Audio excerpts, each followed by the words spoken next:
Hi, everyone. I'm Cami Lewis. I'm a security lead at Elastic, and we are here to have a meetup for ProblemChild in the stack. So we have Apurva Joshi, Disha Dasgupta, and Craig Chamberlain with us today. And I'm going to go ahead and let each of them introduce themselves. So Apurva, if you could introduce yourself first. Sure, yeah. So hi, everyone. I'm Apurva. I'm a security data scientist at Elastic working on their protections team. So basically data science for malware prevention and protection. Thank you. Thanks for being here today. Thank you. And Disha? Hi everyone, I'm Disha Dasgupta. Yeah, I'm on the same team as Apurva. I'm under the data science team, security data science team with the protections team. So we're really excited to be talking to you about ProblemChild. And Craig. Thanks, everyone. So I'm Craig Chamberlain. So I'm an area lead for detection science here at Elastic. I've been here about 2 years. I'm on a different team, but I work across a few different teams at Elastic, working on security analytics and threat detection using a combination of machine learning and conventional search-based technology. Thanks, Craig. Yeah, so I'm going to kick this off. So once again, welcome everyone. Thanks for joining us today for the webinar. We are really excited to be talking to you all about ProblemChild.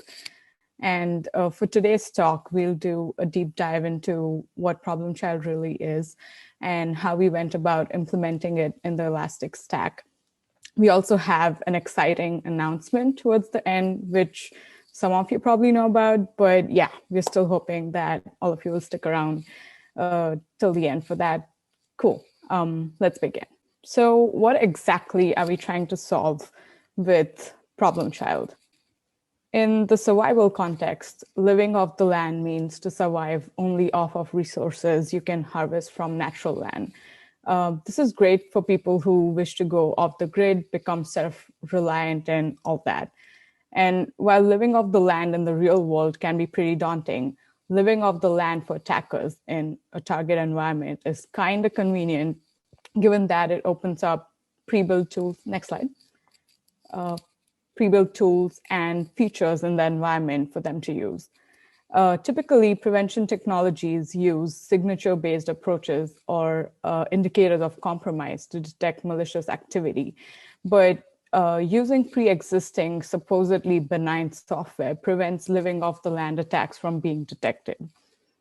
One other thing is that operating systems also carry tooling for automating of administrative tasks. For example, the task scheduler in Windows, which allows an admin to create, delete, run, change, and schedule tasks on a local computer. But this binary may also be leveraged by an attacker to bypass user account control and escalate privileges. And for those of you who are around for it and remember Petya ransomware in 2017 used the scheduler and the WinMic to perform credential dumping, execution, and whatnot. One other advantage of using pre-built tools in an environment is that the attacker doesn't need to worry about building, compiling, and testing their tools to work with different operating systems or environments. So with that, this is where ProblemChild comes in, and we'll see how in just a little bit.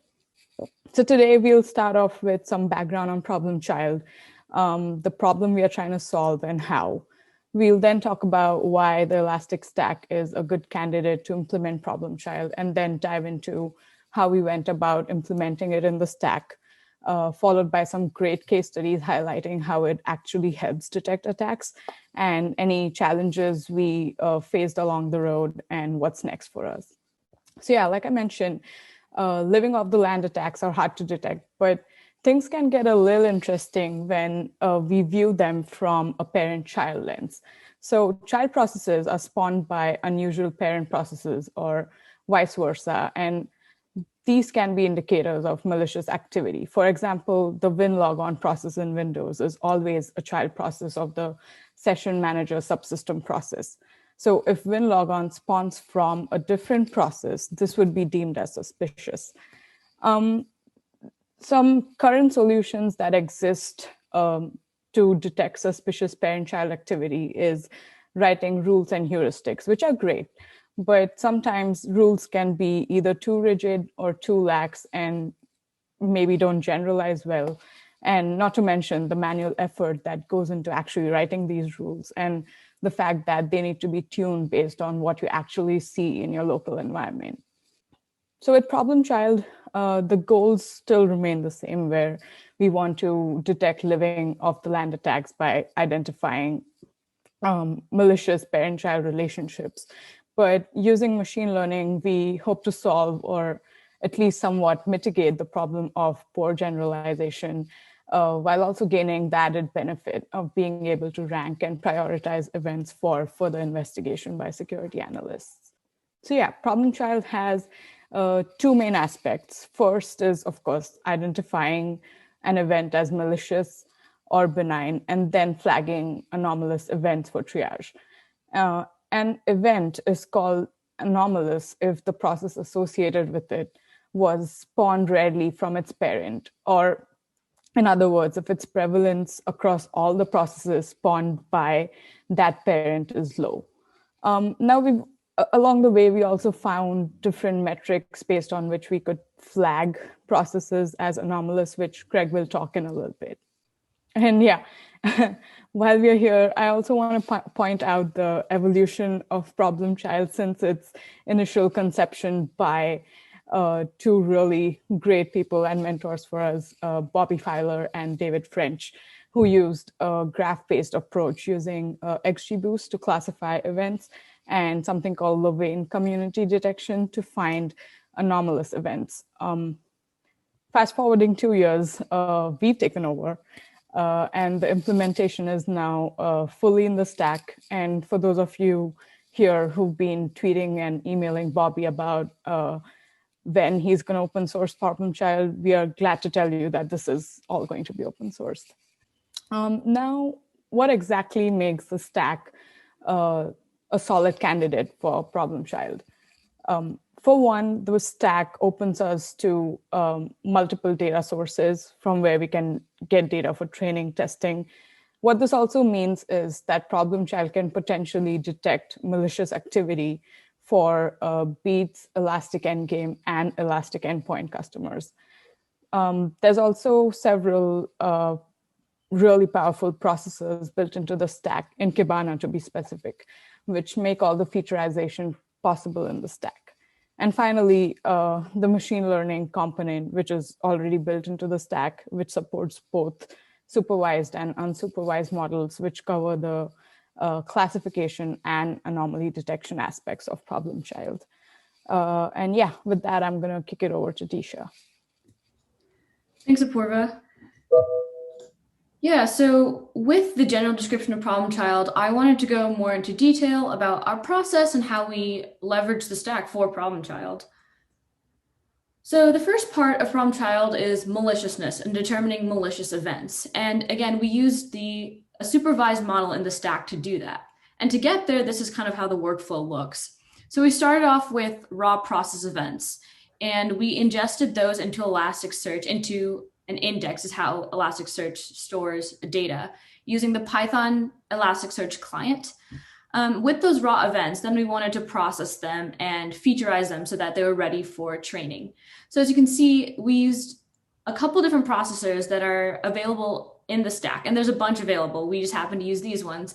I'll go more into detail further down, but you can see a general description of the 4 types of processors we used. There's set processors, lowercase processors, GSUB processors, and script processors. And with that, we were able to ingest and process our data so that it was ready for training our supervised model. In the stack, that's under the data frame analytics module, and then we trained to classify malicious or benign events. So let's start off with our raw events and where we got our data. As you can see, there's about 4 primary sources we got our data from. The first one is called the original data set. That's leveraging Bobby and David's data set. It comes from a bunch of different sources, and there's about 160,000 samples there with primarily benign. It's a 99% benign data set. Secondly, going off of that, most of our data came from internal sources, about 2.5 million samples. Again, similar split, pretty skewed towards benign, 99% benign samples. So to kind of account for more malicious samples in our data set, we looked to a few public data sets, Splunk and Red Canary. The links are posted there and you can check them out yourself. But for us, we were able to grab about 6,000 more malicious samples to help round out our data set a little bit. So with those data sets, I talked about processing and featureizing our data. And a raw event would look like something on the left. So we want to share how did we go from these raw events to something that's on the right, these processed fields, these new fields we've created that go into the supervised model. And the answer to that is processors. So I talked about the 4 types of processors we used, and I'll go through them in detail now. So the first are set processors. They set a default value if a value isn't present, so if it's missing in the data set. So you can see kind of this example. If, for this field event p name, if we set it as unknown if it's missing. Lowercase processor, kind of in the name, just lowercase is everything, and you can just say, this is the field I want to lowercase. We did that to mitigate any potential casing issues in our case. G-sub processors in the stack are the stack's regular expression processors, and you can search for patterns and replace them. For us, we primarily use them to normalize some things that maybe essentially would be the same, but were counted as different because they had different numerical suffixes or something like that. And you can kind of see that example here. With script processors, the nice thing is the stack has a lot of processors, as I mentioned, but if there's something not explicitly available in the stack that you want to process and create a new field, you can create custom scripts through script processors. And that's what we did. We primarily did that to create new fields we were interested in, or to create some text processing n-grams features that went into our model. And here's just a couple examples to kind of really solidify that. Here's an example of a text processing one. It goes from chrome.exe to kind of this text processed feature. Here's a new creation event that we did. We just based on a previous field, something that we create into a 1-0 value. The ones that I have kind of highlighted that have these pink asterisks, they're categorical fields. And the nice thing about the stack is those are already encoded. They're automatically encoded within the stack when you run your job. So you don't have to do anything with categorical fields. That's why they remain the same. So that after we featureized and processed our data, data frame analytics is that module I mentioned before, and it has a lot of different options. You can do a classification, outlier detection, regression options. For us, it was classification for malicious or benign events. When we were using the data frame analytics module, it's a really easy to use UI, very click and go kind of options. You can set lots of parameters. That automatic encoding of categorical fields is also really important and really useful. What's also really cool about the stack is after you've trained your model, you can see a lot of explainability metrics. So feature importance and decision plots. It tells you on top of normal performance metrics why the model predicted the way it is, what features contributed to that prediction or decision. So with that, I want to show a little bit of a demo of how that would work. So this is what training a job looks like in the stack. As you can see, there's kind of 3 options here. We did classification. You can see kind of these click and choose fields. You can just literally click the fields you want. There's a training percentage here you can also play around with. And that's just the tip of the iceberg in terms of adjusting and parameter setting. So once the model is trained, it gives you the performance metrics, but I also wanted to highlight a little bit of those explainability metrics I touched on before. So the first thing the stack shows you is feature importance. So it shows you how important each individual feature is to contributing to the overall model training and the model prediction. It also goes in a little bit more of an individual basis too, and you can see how these features also contribute to a specific decision, in this case, 0 or benign. And you can do the same thing for malicious with 1 in our case too. So the cool thing with the stack is after you've trained your model, and in our case, after we trained our ProblemChild model, that can be used to predict malicious or benign events for new events coming in. And that's known as an inference processor. So the way this works is the inference processor saves the model, and you can use that to predict on the new events. So for us, we worked with some new streaming test events. And again, the featureization is the same type of processors. And you see there's this extra inference processor, and that does exactly kind of what I mentioned before. And it saves it into a new index, and that is what is used in the unsupervised ML anomaly detection job. So a little bit more into the inference pipeline, because it is a little new. So again, with the kind of the left is the raw event, and let's say you're interested in predicting whether this is malicious or benign.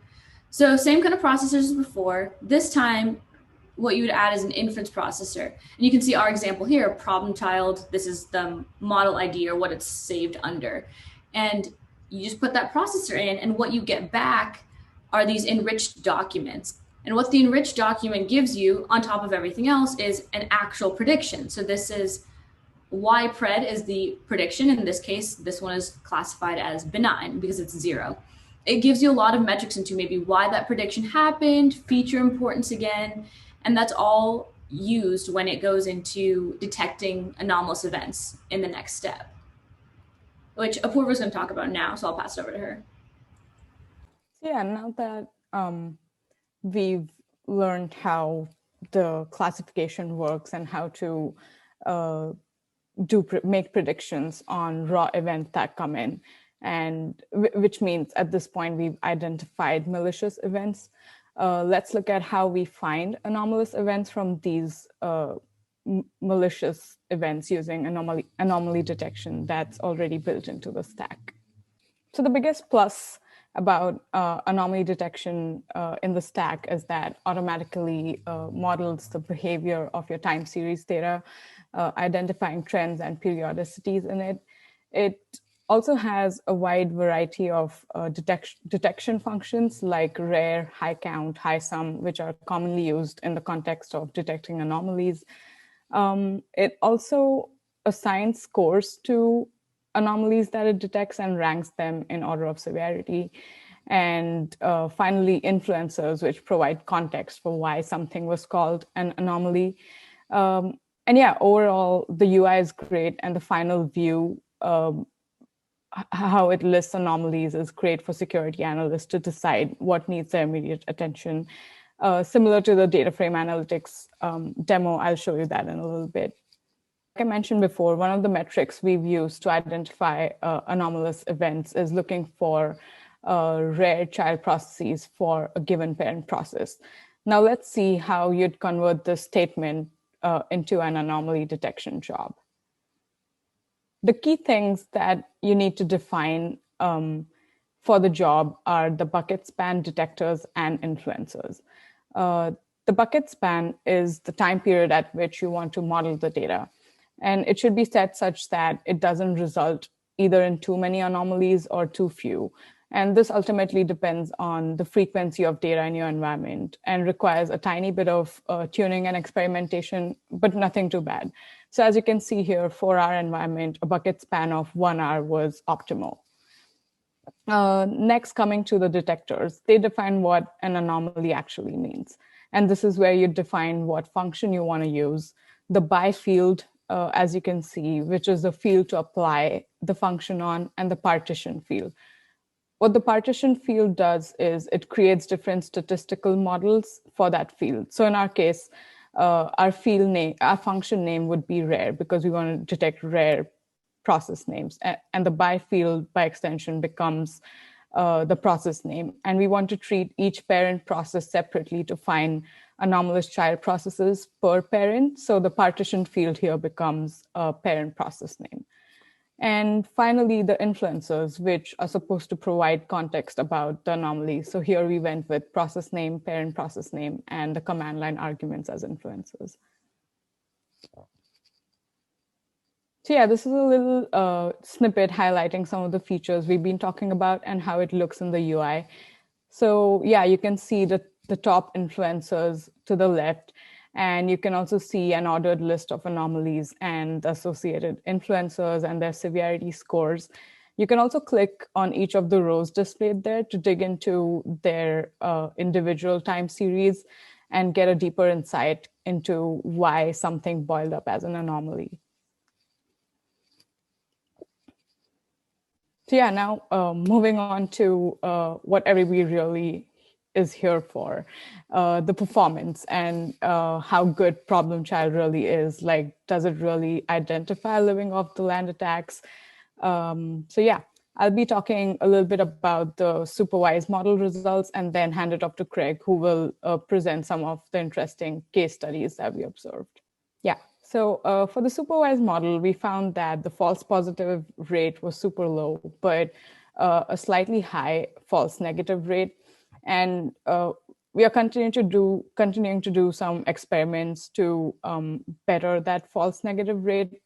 And what we noticed was that the model was keying in on numbers or hexadecimal values in the command line arguments, which is why we are currently experimenting with the GSUB processors, the regular expression processors that Disha mentioned, to normalize some of these variations of otherwise similar looking command line arguments.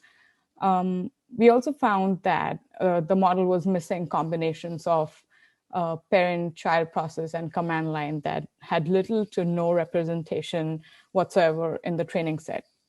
Now, while this can't really be completely solved, we are planning on doing the next best thing, which is to have a block list that supplements the model. What this list will do is it'll override the model verdict and mark things as malicious if certain keywords are present in the command line.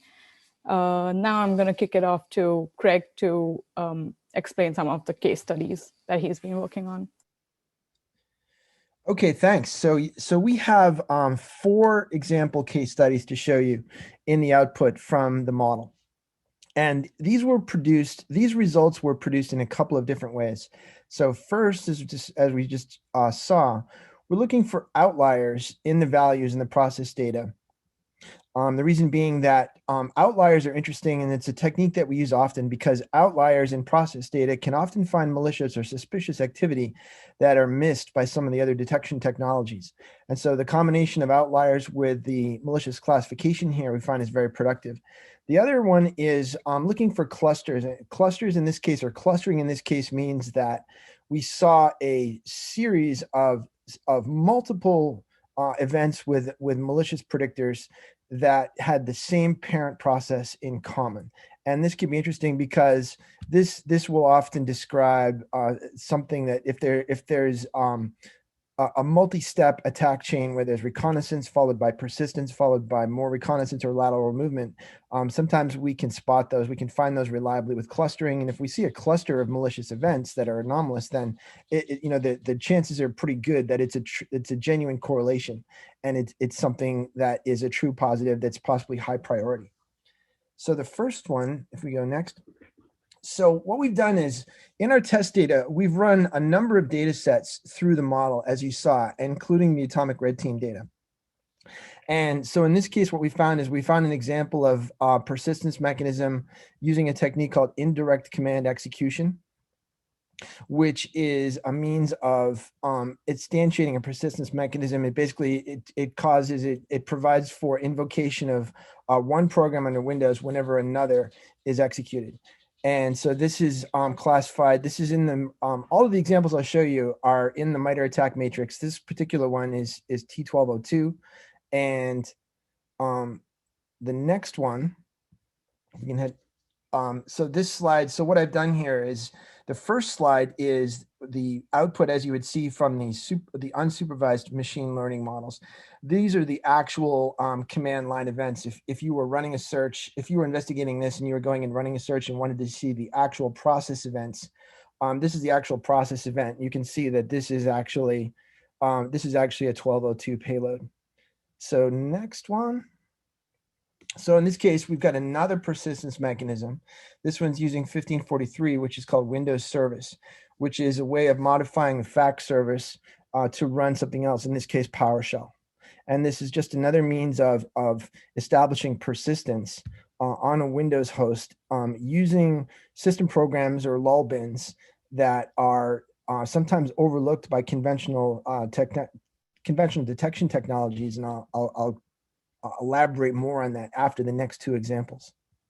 So the third example, these are the raw events that were turned into an anomaly by the combination of the models. So if we were investigating this result, you could see that here are the actual commands that were run. And you can see that the SC command is being used to instantiate this particular persistence mechanism. So next. So the third example, in this case, I've got both, I've got machine learning anomaly results on the top, and I've got raw events on the bottom. So you can see them side by side. And this is a cluster. And this is a case where we saw multiple events with that were classified as malicious with the same parent process within a short window of time. And this one is interesting because in this case, if you read the entire command line arguments, you can see that we can glean something about the intention of the script or the user who wrote the script, in that there's some decisioning here, and that they're starting out by these are in reverse order, and they're testing for the presence of security tooling. You can see that they're using task list, and they're checking for the presence of security tooling like Windows Defender. And based on that, and then the next thing they do is they run who am I, because they want to know what user context they have. Do they have a regular user, or do they have privilege? Do they have local administrator? Do they have local system or something high privilege? And then based on, they must have liked what they found when they were looking for security tooling, because then they go on to start thinking about some additional reconnaissance with things like nmap and nslookup. And so, this is interesting because whenever you see script or user commands checking for the presence of security tooling, unless it's an administrator doing break fix or troubleshooting security agent issues, it's almost never, legitimate benign activity. It's often suspicious. So that's a good one to look for. So the last example, in this case, we've actually got 3 different persistence mechanisms in a cluster. So we've got 3 different techniques, one of which is not just persistence, one of which is classified as persistence or evasion. The last one, default accounts, actually appears in many different categories. Default accounts meaning that they're in the last one on the screen, you can see that they're adding the guest user to the local administrators group as a means of establishing persistence, as well as elevating privileges to local administrator. And then next one after that, we can see that there's an instance of 1137, which is using the office test functionality to load it to establish the persistence of a DLL. And then finally, there's an instance of 1197, which is using the bits job. It's using the bits admin tool in order to establish either to download or to instantiate a persistence mechanism. And so this is another case where if we saw, any one of these by themselves would be interesting, although the first one could be the benign administrator activity, maybe not, depending on who's doing it. But whenever we see a cluster of these in short order with the same parent process, all classified as malicious, this is a pretty good chance. This is a pretty good detection. It's probably a genuine correlation, and it's probably something high priority that's worth investigating. And so the reason that these are so valuable, what I'll leave you with, is that detection of lull bins is a significant need in detection, in the detection space in general. And the reason being is that lull bins they're part of the Windows operating system. Their presence is normal. Their execution is normal. It's completely normal, and it's completely benign most of the time. The overwhelming majority of lull bin execution events are benign and routine and harmless. And only a very small percentage of them actually are suspicious or malicious activity. And so for that reason, they give us a number of challenges in detection. So we do, you can and we do make and ship search-based rules for suspicious and malicious activity by lull bins, and using popular techniques, and those work very well. The limitation we'll run into is that there are, at least at this moment, there are at least 230 known lull bins for the Windows operating system. And each one of those has innumerable command arguments and parameters that can be used. And so we quickly, if we wanted to establish a complete set of search rules for those, and then manage a set of exceptions to weed out false positives, the amount of rules and searches and branching logic that we have to manage could just become very unwieldy very quickly. we don't use the unsupervised machine learning technology on these in the same way because they're not rare, they're not sparse, and the changes in volume or shape are also not necessarily normal or interesting. And on top of that, the cardinality of the process arguments, when you look at the process argument field for not just for Lulbins, but for Windows programs in general, it's one of the highest cardinality fields that exists in the Windows endpoint data. And what that means is that it has one of the highest numbers of unique values. And what that means is that using the unsupervised machine learning engine to look for outliers in the process arguments field becomes very, very expensive enough that we don't do it out of the box by default. And so then what that means is so these 4 examples that I showed you came out of our training data set, which has about 2.6 million Windows endpoint events in it. And for me to, given the difficulties I've described, if I were to go and find these, or if one of us were to go and find these by using manual hunting and analysis, to find these 4 detections amongst the 2.6 million events would take it at least a day and possibly several days for a threat hunter to find these manually.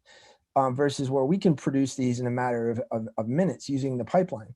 So this is a very important addition to our detection portfolio, given that we can scale this approach and we can find threat actors who are persisting using Lulbins and sometimes enjoying longer dwell times using Lulbins to evade detection. So these are detections that we absolutely need to have today. Thanks, Craig. Yeah, those are some great examples of, the power of ProblemChild. So I wanted to kind of end off with some of the challenges we face and what we see for ProblemChild going forward. So exciting steps. Some challenges we saw with ProblemChild, and I think the first one is pretty global, it's data. Just finding a lot of realistic, representative, of course, labeled data is really hard. And for something like ProblemChild, where we really needed that, we tried to get the best data sources we could for that. Secondly, the stack is insanely powerful. We talked about the processors and the machine learning and just why the stack is so powerful, but it does have its nuances it takes to learn. But once you learn those, the stack becomes especially more powerful. And then lastly, painless scripting, which is Elasticsearch's internal scripting language. There's a learning curve to it. There's some time it takes to learn. So it's not painless if you're a first-time user, but it is very powerful, and it allowed us to do a lot of the script processing we did for ProblemChild. Yeah, and then going forward, where do we see ProblemChild going? Next steps, we are open sourcing ProblemChild, as I know Apoorva mentioned a little bit earlier. So the models, the processors, the scripts that we talked about today will be available to everyone. And then on top of that, users can build their own models. They can add certain features. They can do their own models as flexible as they want to. And with that, with ProblemChild, we want to add more features to the model on top of what we have already built, and explore into other event and operating system types. And you can see we've listed some examples, but just to continue expanding ProblemChild into different types and different categories.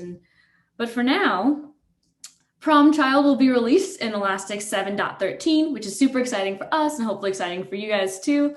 And we're really excited for that. So with that, thank you. If you guys have any questions, we will take those now. And you should be able to unmute and ask questions, or you can post them in the chat. I'll stop sharing just for now, but I can always go back to any of the presentation slides as needed. So I have a question for all of you. Where can our viewers go to learn more or to do more with this? So I can take that one. We'll be making these slides available for everyone after the webinar. And when the release goes out, we'll be open sourcing all the models, the processors, the scripts, everything that we used. And it's pretty easy for people to spin up an Elastic Cloud instance and follow along with everything we've done there using the steps that we've outlined in the presentation. I have one last one. Will there be any future events where you'll be talking about these concepts in more detail? Any plans for future presentations? I think the current right now, we'll be hopefully writing a blog post to give some more detail and talk about it more. But as ProblemChild hopefully maybe future releases after 7.13, we'll continue to share it and talk about it, I'm sure.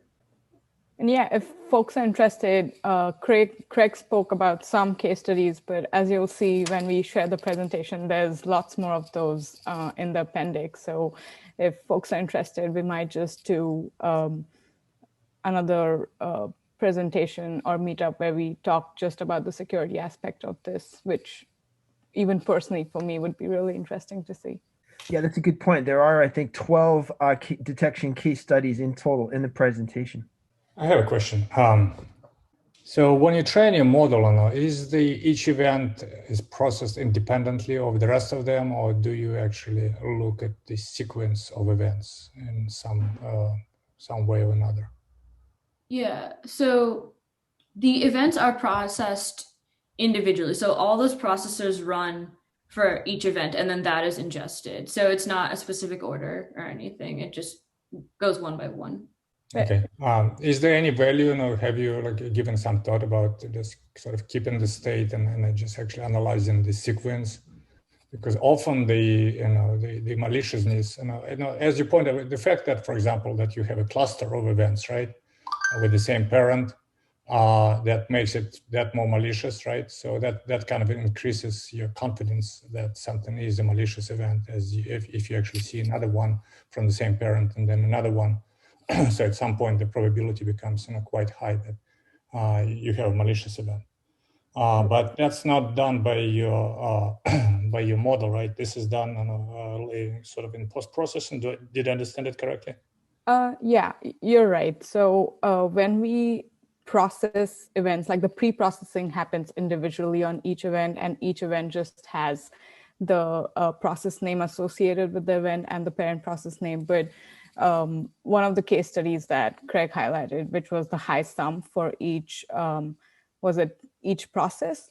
So that will give you how many malicious events were detected for that process. And that's when you can observe clusters that spun off of a particular process event. So there's some sort of chaining that you can observe at a later stage. But yeah, you're right. At the pre-processing stage, it's still one event at a time. Thank you. Any other questions from the audience? I would just add that I think that the advantage of one of the advantages, the power of doing those clusters with the output from this model is that if I could do something similar, I could do some in the unsupervised engine. I could look for clusters of parent-child process relationships, but that wouldn't be productive because there are so many normal clusters of parent-child relationships and amongst the lull bins and other programs as well. So being able to look for clusters of classified, looking for clusters of parent-child process relationships where we have classified events is something I haven't been able to do before. And so that's a whole new class of detection that I'm finding is very productive. Makes sense. There is an abnormality in just the fact that certain applications should never really just launch any command line, or if they do, it should never really perform the operations. But again, since you incorporate that state into a single event, so you already capture that as part of it, right? That's one of the features is the parent process name, and so that when you train your model, you already capture the fact that, for example, Notepad, it never, should launch a command, with that does, for example, netcat or something. Yeah, and I believe our data set also has some processes, like you mentioned, which don't have a command line. So I think we did keep those events in our data set on purpose, just so we aren't biasing towards events that only have command lines and the rest of the information, which allows us to detect even based off of just process names and parent process sets that we've used are either internal or open source. So when it's released, it will become part of the Elastic security application. So the outputs from the models can be turned into alerts in the Elastic security application as long as the machine learning module is running in the cluster. Okay, so it's actually part of the standard Elastic development. So that's you guys have part of the development team there, and makes sense. Okay, well, I think we will wrap it up now. Thank you so much to Apoorva, Disha, and Craig for this compelling topic. Very interesting. And thank you to all those who have attended. So thank you, everyone. Have a great rest of your day.